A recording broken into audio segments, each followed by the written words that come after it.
great. Welcome to This Week in Real Estate with Jonathan Harmon and Bryan Nale, your local experts on all things real estate in Middle Tennessee. Listen in as they discuss the current state of the market, the latest trends, and have a little fun while doing it. We do want to say the opinions voiced on this podcast are for general information only and not intended to provide specific advice or recommendations for any individuals.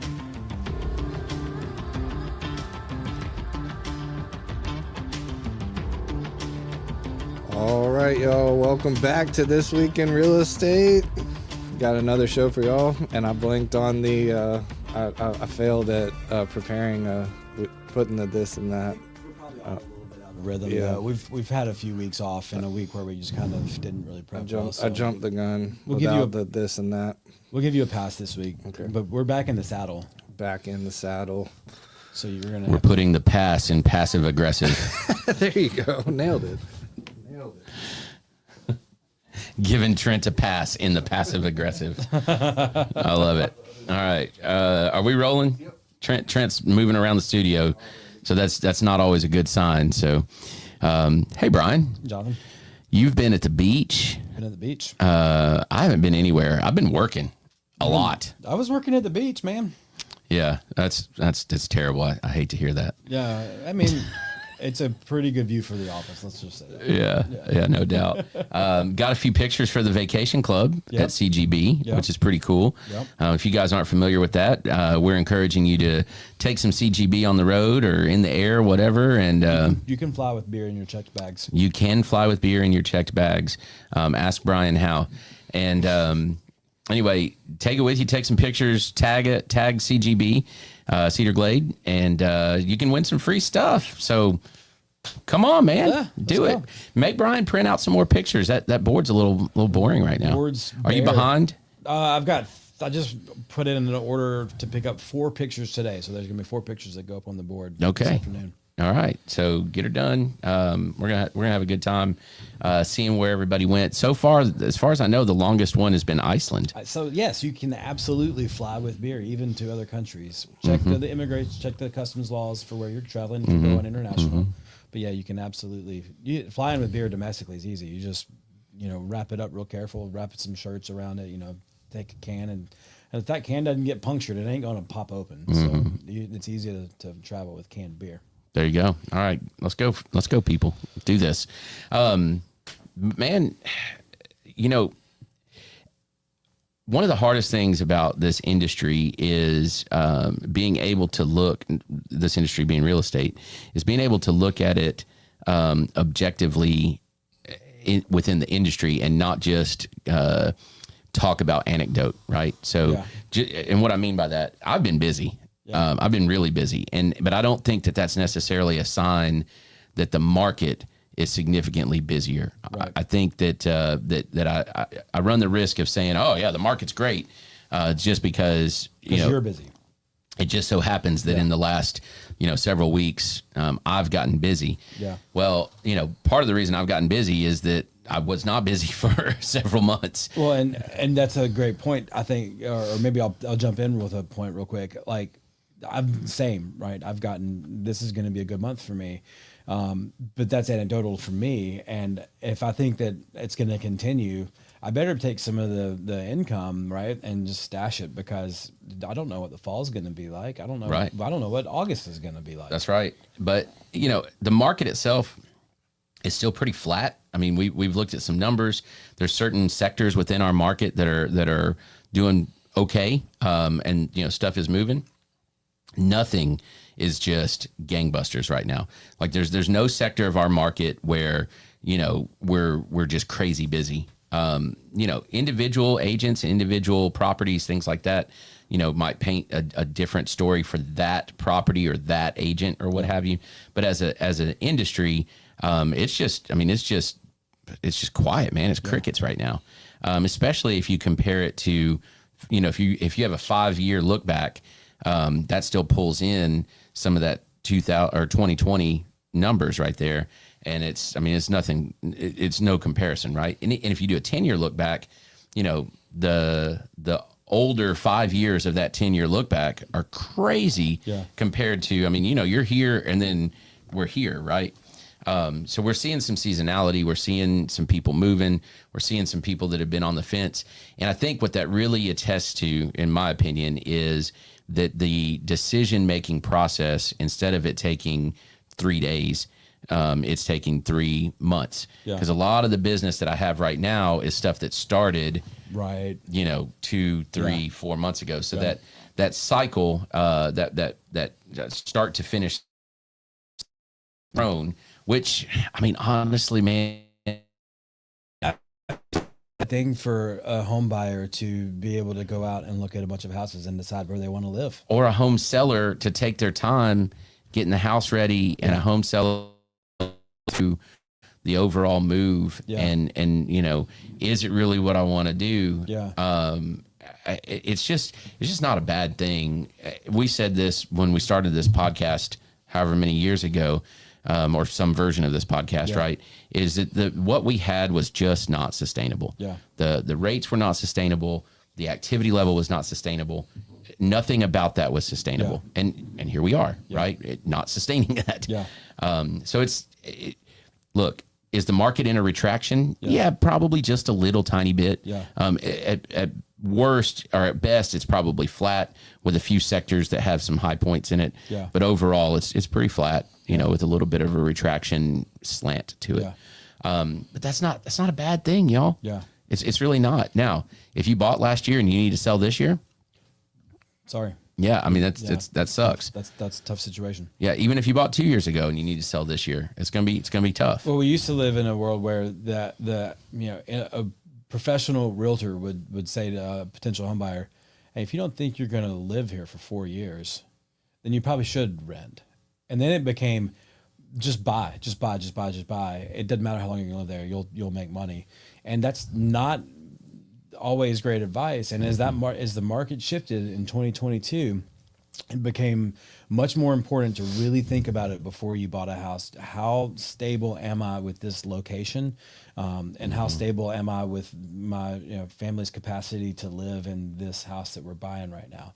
If we're thinking about growing our family quickly, we probably shouldn't buy a 2-bedroom townhouse, right? But if you think it's all anecdotal, I guess. But well, it is. But here's the other thing. What it also does is it really opens the door for other conversations.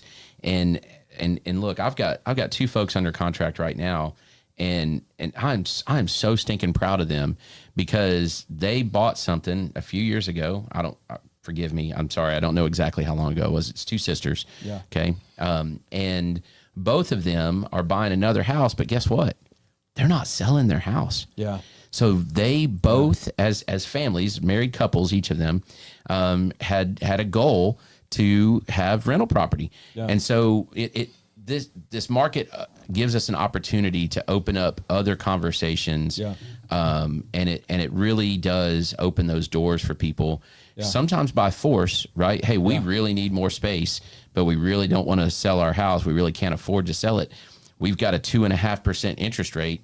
Like it is painful to give up that essentially free money. So then don't. Right. If you socked away some cash, or you can take a HELOC off for some of that down payment or whatever, man, don't sell it.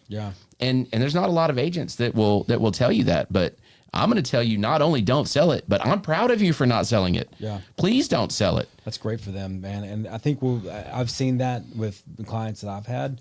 I got some prospects right now that are shopping, and that's their plan. I had one close earlier this year that's what they did. So you can, if you have any questions about how to take the steps that you need to take to be able to do that, because I bet you there's a lot of people who will find themselves in that situation over the next, between, now and over the next maybe even 10 years. There's going to be a lot of opportunity for people to, what we call them, accidental investors. We had a whole segment on this a couple weeks ago. Accidental real estate investors, and they didn't set out to do it, but now they're looking up and going, gosh, I've got this home that I own would make a great rental because it was a starter home when I bought it, and now I'm ready to move, but I've got a great rate and I don't want to lose it. So what do I do? Yeah. And I'll tell you, if you have any interest in that whatsoever, let's sit down and talk. That's number one. And number two, talk to your financial advisor as well. And this is a way, look, this is not going to be a popular comment that I'm about to make. And if you don't want to co-sign to it, that's okay. Okay. But if your financial advisor tries to talk you out of adding real estate to your overall retirement portfolio, you need a different financial advisor. I would agree. Okay. So it is a viable, worthwhile addition. I'm not sitting here saying there's some folks that are absolutely qualified for this. Okay. But I'm not saying that you should cash out your retirement and only go all in. But as far as diversifying your portfolio, man, throw 1, 2, 3, whatever, 5 properties over the course of a couple of, a decade or two, on top of your investments, like your securities investments. Dude, that is a diversified portfolio. It really is. And the benefit of a property is you're getting a monthly dividend, essentially. Like if you want to put it into securities conversation, you're getting a monthly dividend off of it, right? So as long as your cash flow makes sense, you're getting a monthly dividend and it's appreciating. Yeah. Right? Now, it tracks a lot like securities. Sometimes it's up, sometimes it's down. It's not nearly as exciting, right? It's not going to be a day-to-day, holy crap, this stock is up, this stock is down, whatever. There might be months. There might be years. And there might be, though, I was going to say there might be months in the short term where you lose money on it and you have a shortfall because there's repairs, there's expenses. But I would qualify, I agree with your statement, but I would qualify it with this. There might be a valid reason that your advisor is trying to talk you out of doing it. So you don't necessarily need a different advisor, but you definitely need a second opinion and a second conversation. It might open the door for you to decide you want to interview a different financial advisor. My wife tells me I'm extreme, so maybe you're right, but maybe I went a little too extreme with that. But I mean, I believe that. I think that you've got to, if that's something that your heart tells you to do, and that's something that you're interested in, and you're sitting on a 2, whatever, or 3 or 4 interest rate right now, man, you are positioned. If you've got some cash and you've got that situation, you are positioned to have your first rental property. And the first one's the hardest one. It is. And yep, absolutely. So let's move over to some market mover / headlines. Yeah.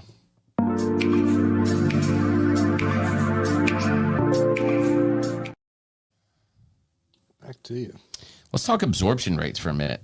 Man, there's nothing more exciting than absorption rates. Okay, maybe that's not true, but it is absolutely an indicator of where our market is, right? And so, it's always fun to look at the big houses, right? Sure, we all love to. You go to Zillow, you pull up what's the most expensive house in there's Rutherford Facebook County? pages that are dedicated towards extravagant listings, right? Super fun to do that, right? And we can go into the psychology of that some other time. But what's crazy, Bryan asked me to look up some information about this, and it's nuts. First of all, Rutherford County has 92 active or coming soon listings that are $1 million plus. Wow. So when I started in real estate, there was like a listing, maybe 2. Right. Maybe. So we're at 92 right now that are active or coming soon that are $1 million plus. Okay. That does not include commercial, by the way. That is residential or land. Right. Farms, that kind of thing. Davidson County, like this completely blew my mind. There's 807. I think it was 879. It was almost 900 listings active right now. Wow. Over $1 million. Dude, that totally blew my mind. That's a big number. My little Nashville is not little anymore. That is a big number. Just let that resonate. Say it one more time for the people that. Almost 900 active. This does not include under contract. Active listings over $1 million. So from an inventory supply absorption rate, put that into some perspective for us. So absorption rate is the number. So the average number per month, average number of listings per month that have sold over the last year, right? So you take a 12-month look back, you divide it, you get an average, and then you divide that into the number of active listings. And so what that tells you, an absorption rate says that if nothing else came on the market, it would take X number of months at the current rate, a rate of sales, to deplete the inventory. Right. To go from 800 whatever it is to 0. And so right now, Davidson County is right at 8.5 months of supply. So it was like 8.48 or something like that. Yeah. So 8.5 months. Rutherford County is sitting at, it was 8.05. So 8 months. Okay. So historically, and we've talked about this a bunch, historically, a 7-month supply is an even market. Yeah. And below 7 months is a seller's market. Yeah. And above 7 months is a buyer's market. What we are seeing, though, and this is kind of what we keep saying, is that in an aggregate and in most sectors in Rutherford County, that month supply is slid down to about 4.5. I thought it was getting close to 5. Yeah, we're on the, you would round 4.5 up, but it's around 4.5. It's around there. Yeah, it's around 4.5 in aggregate, because you've still got $300,000, $400,000 listings that are popping, right? But we're functioning a lot like a buyer's market. Yeah. Even though We're under 7. by numbers, we are a seller's market. Davidson's a whole other story. With that many $1 million listings, and granted, they've got just lots more listings in general. Right. But the floor, basically, I mean, in Rutherford, you can find 300 houses in 300s. Not happening in Davidson. Yeah, what too is much. the floor kind of in Davidson County these days? That's I genuinely do not know. That's not me setting you up. It's going to be, it's not including like rehabs and stuff like that. Right. And probably not including condos, right? Because there's some condos that are a little cheaper.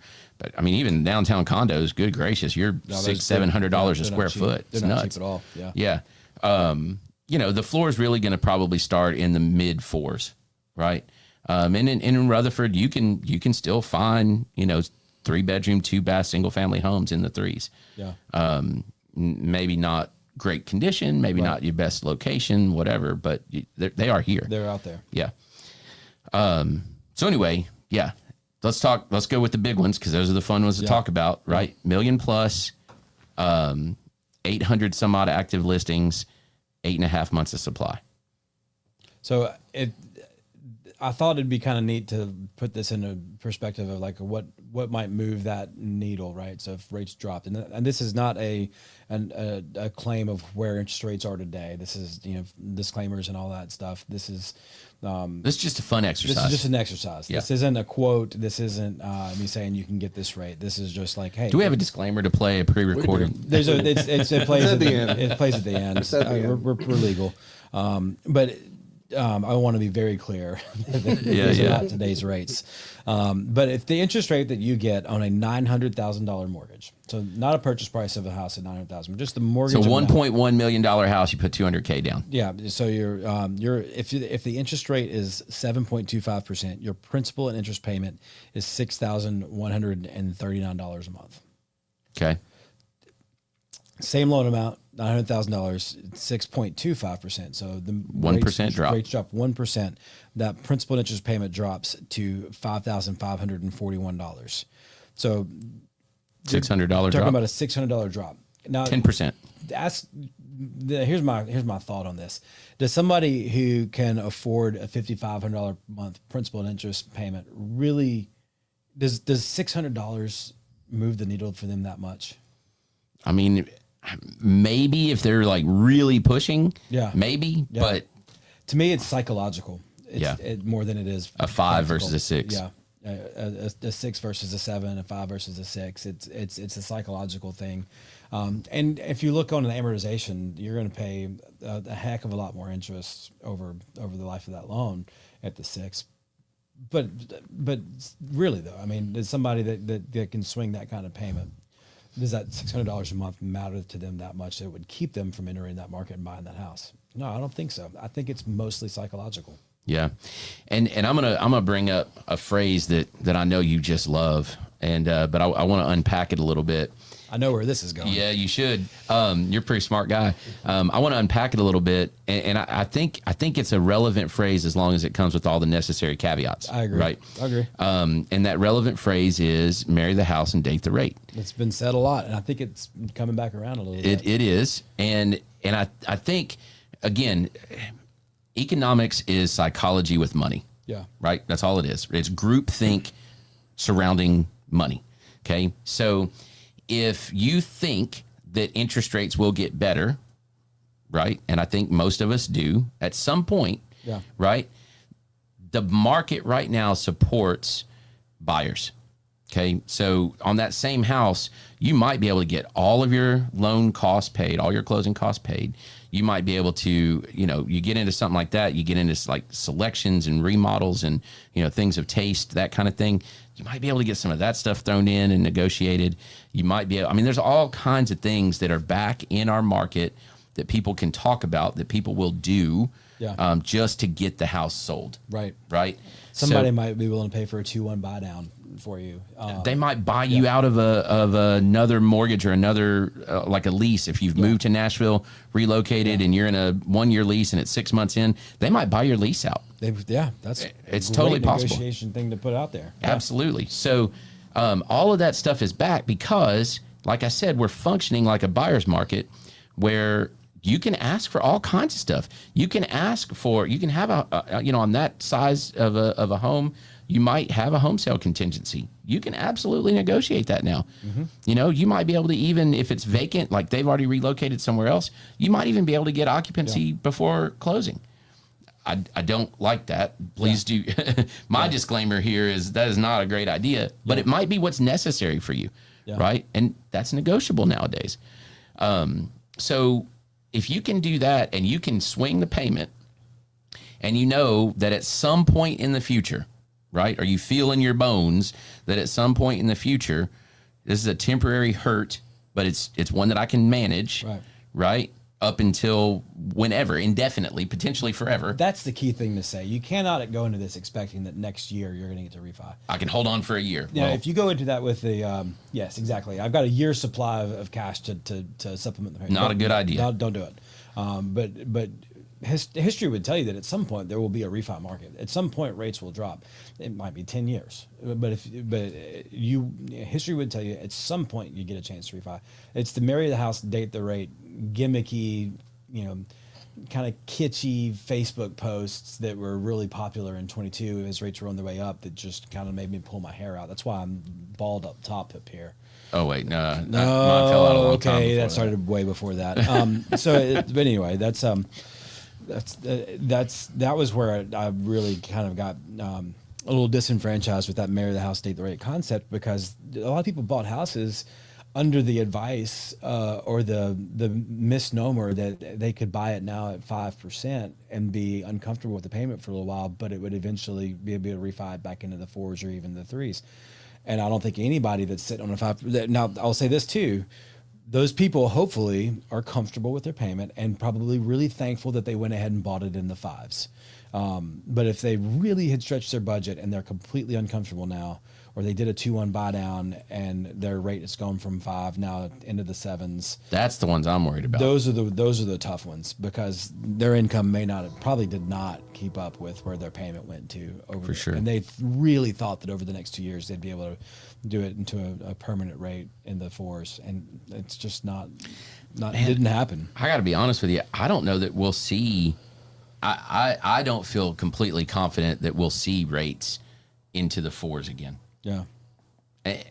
Maybe not ever in my lifetime. Maybe not. Yeah, you might be right. Nobody's got a crystal ball, but what would have to happen? We'd have to go through an economic recession that would be pretty devastating to get there. That's right. And so to root for that to happen, so that you can get your mortgage into the 4s. Dude, that's a singular focus that you might disaster. You might be on the chopping block with your employment, and you might lose the house before you get a chance to refinance it. That's right.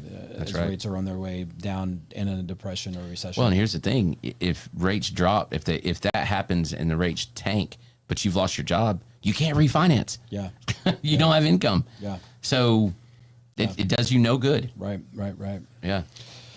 But yeah, I thought that's interesting, Brian. So it's only a $600 difference. I say only, right? If your payment that you expect is $2,000 Yeah. and instead it's 2,600, that's as a percentage of the loan, that's enormous. That's big. Yeah. Yeah. Good caveat to that.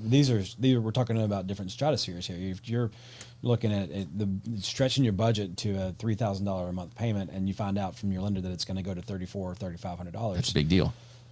That's a deal breaker for a lot of people. But to go from 55 to 50 to 61, Maybe not. yeah, it's a percentage. It's a good point. Trent, do we have this is real for this week? We do. That's a See good it. one.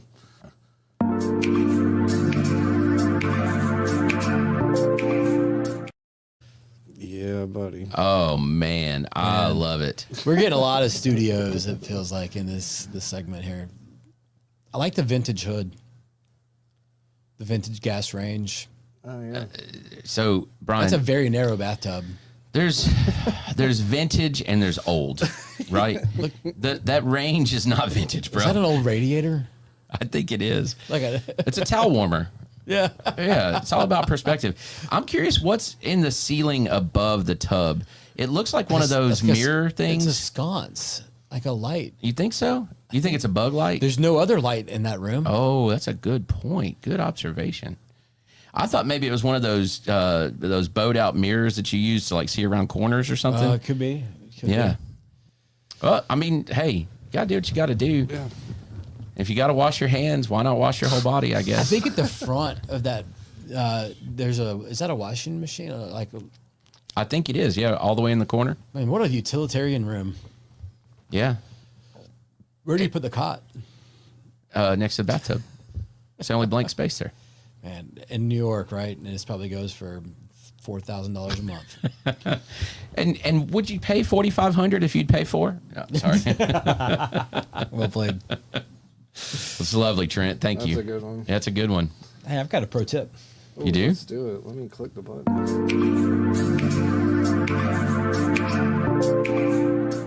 Back to you. All right. So there's a little bit of a segue that we let pass because we had other stuff to talk and the conversation had to continue.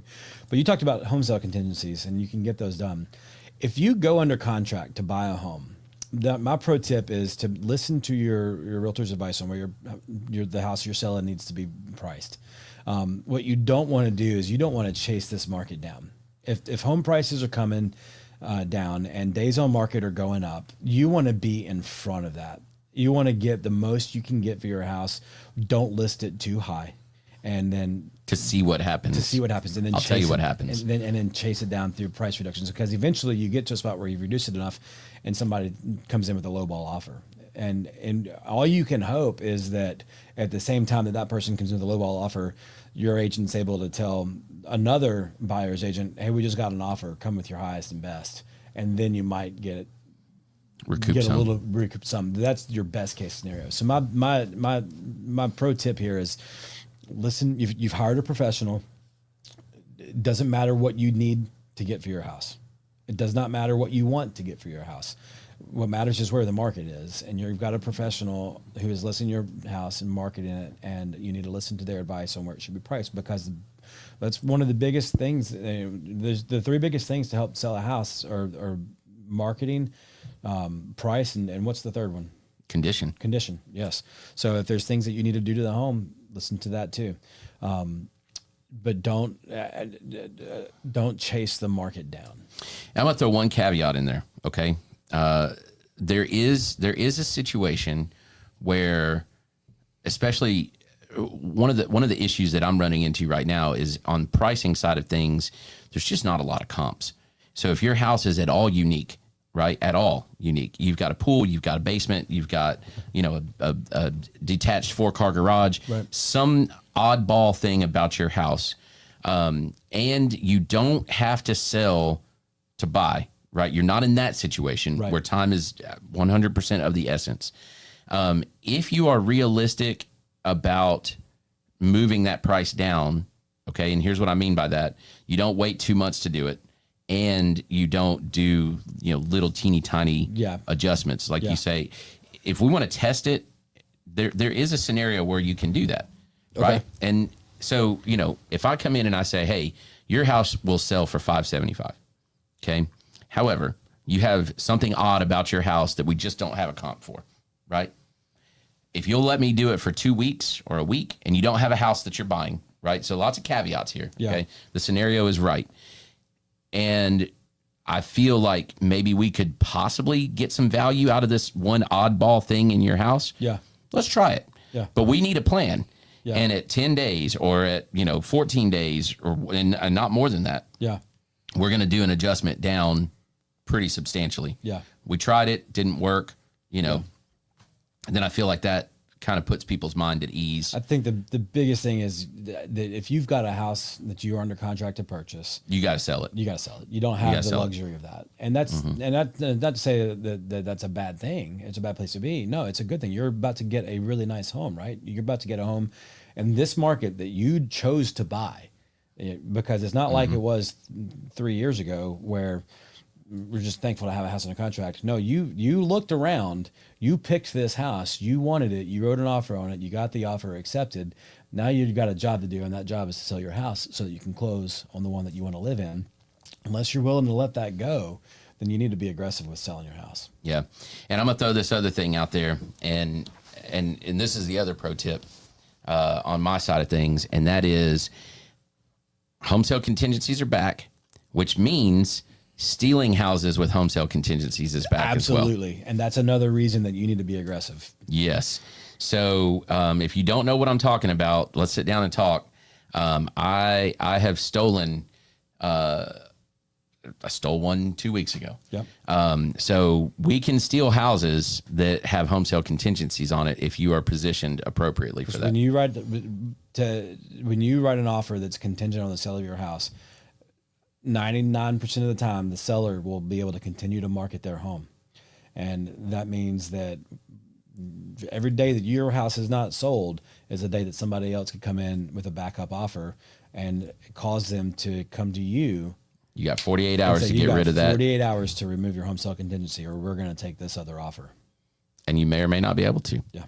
And look, you also got to read the room. And I know we're beleaguering the point a little bit, but you got to read the room a little bit on still on other contingencies. So, if they start negotiating, if the seller starts to negotiate and say, we're not paying for anything, we're not doing anything, and that there was activity on that house, they may have a backup offer in the wings, and they have no obligation to tell you about that. Yeah. So if you push back and you think, oh, I'm in the driver's seat on this as a buyer, sometimes you're not. You're not. And that rug's going to get pulled right out from under you. Yeah. Good stuff. Cool. Shiny penny? Or do we have one? Play the music. We'll think of something.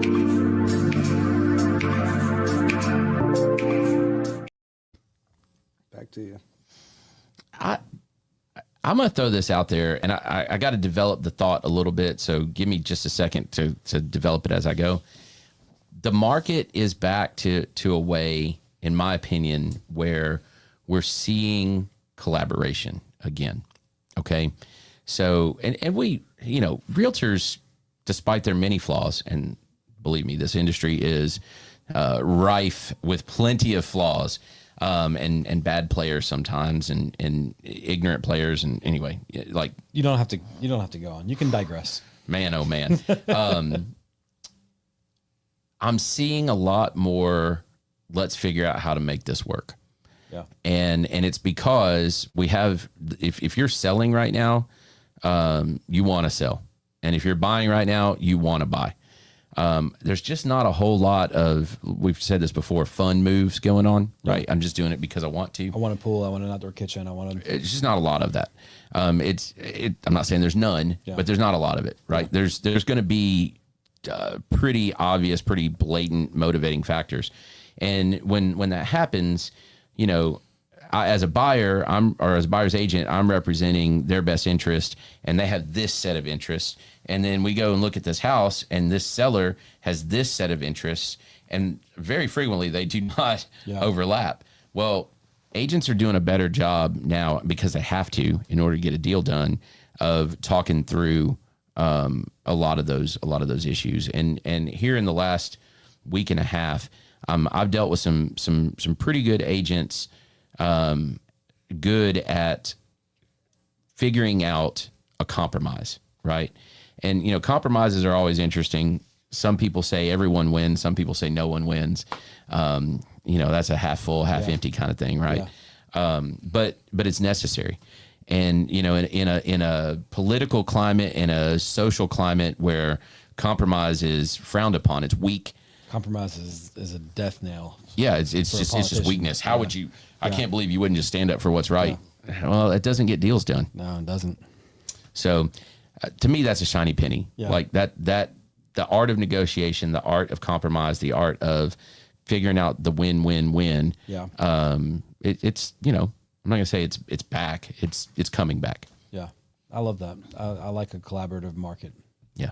Yeah. What else? Any announcements? We got big stuff going on at Cedar Glade. Of course, that's what I always do, right? I always bring that up. So Friday night, tonight, actually, today's Thursday, right? Yeah. It is. Today, we're shooting a commercial for the Chamber of Commerce in the tap room. That's going to be a lot of fun. Tomorrow night, we've got Vagabond Train. So Friday the 20th, we got Vagabond Train coming in. It's our summer kickoff concert party. It's going to be a great time. Those guys are so much fun. Always a good time with them. And then, man, Saturday is slammed. So we'll be selling beer at Rutherford County Pride over at the Oaklands Mansion, which is very cool. Very excited to be part of that and be invited to that. We've got the longest day. We got a fundraiser for Alzheimer's longest day in here. I think it's 2 to 6. So 4 hours. They're doing some kind of crafting thing. I'm not crafty, so Katie, you're going to do a great job. So I'm excited to see how that works. And we've got Heart of Vinyl in here from 4 to 9. We've got what else do we have going on? At 8 o'clock, my buddy Bradford Loomis is playing. We're hosting the Pride Festival after party. So from 8 to 10, Bradford Loomis. Y'all, if you've never checked out Bradford, can we link some of his stuff in the comments? Sure. This guy is incredible, dude. There's a song, Trent. My favorite song by him is called Dead Man's Dance. So if you want to put that in there, okay, it's wonderful. So we'll post that. He'll be here from 8 to 10, and then 10 to 12, Veronica's Vixens show up. We're gonna have we're gonna go 21 up. It's going to be a lot of fun, and man, if you're not familiar with Veronica's Vixens, look it up. It is a lot of fun. So I got several friends that like to have a good time, and they will. And this place will be rocking until midnight. Yep. So cool. Yep. I think we did it. Good show. It's good to be back. Good to be back. It's good to be back. All right, y'all. We'll see you on the next one. Cheers. Hang on a second.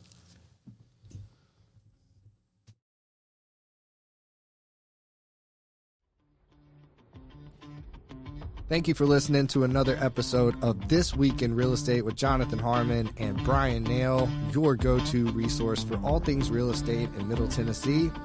Be sure to like, share, follow, subscribe, and leave us a 5-star review. We will see y'all on the next one.